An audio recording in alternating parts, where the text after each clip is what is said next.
hello friends good afternoon की खबर আপোনালোকৰ আমাৰ বাৰু ইমান ভাল নহয় দেখিছে নহয় পানী গুজৰাটৰ নালিয়াত এনেকুৱা পানী 4 দিন ধৰি পুৰা নেৰেনেপেৰা বৰষুণত এনেকুৱা পানী হৈ গৈছে চাৰিওফালে পানী নেৰেনেপেৰা বৰষুণত এনেকুৱা অৱস্থা হৈছে জাস্ট অকমান টাইমৰ কাৰণে এৰিছে আজি 4 দিন ধৰি পুৰা বৰষুণ অৱস্থা নাই পানী সব পানী কিমান পানী একেবাৰে বানপানী হৈ গৈছে সৰি গাইস ভিডিওটো বনাওতে ইমান ভাল নহলে দিক পঠালিতে বনোৱা হ'ল যে তুফানৰ আমাৰ বাৰান্দাৰ অৱস্থা এইবিলাক চাওকচোন কিমান লেতেৰা একদম অৱস্থা নাই পুৰা এডাল গছ কেনেকৈ ভাঙি গৈছে অহা যোৱা ৰাস্তাতে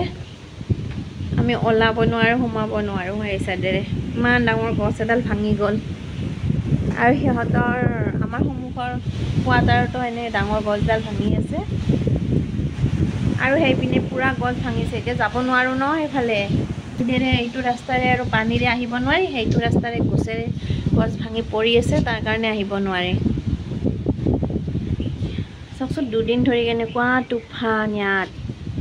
এই বেচেৰা পিকআপটো ক'ত সোমাই আছে জংঘলৰ মাজত তলৰ মানুহৰ অৱস্থা চাও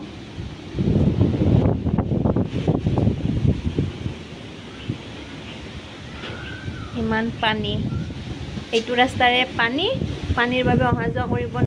চাওকচোন একেবাৰে গছডালে এনেকৈ ঢাকি ধৰিছে আমাক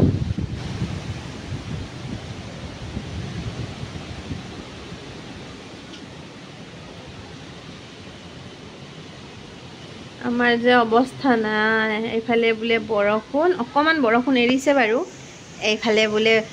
তুফান হে ভগৱান আমি আৰু শেষ এইবাৰ